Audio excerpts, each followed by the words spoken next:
یعنی دوست پسرت ازت کلاهبرداری کرد؟ آره دیگه. ای وای چه مبلغی؟ خیلی 23,000 یورو.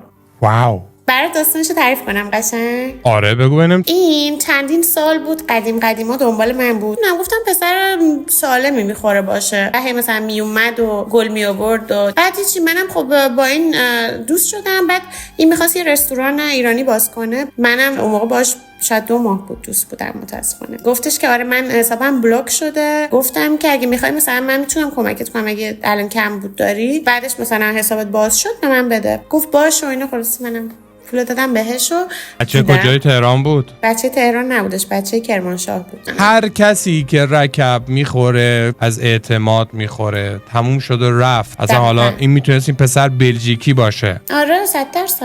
اینم میشه درس زندگی دیگه.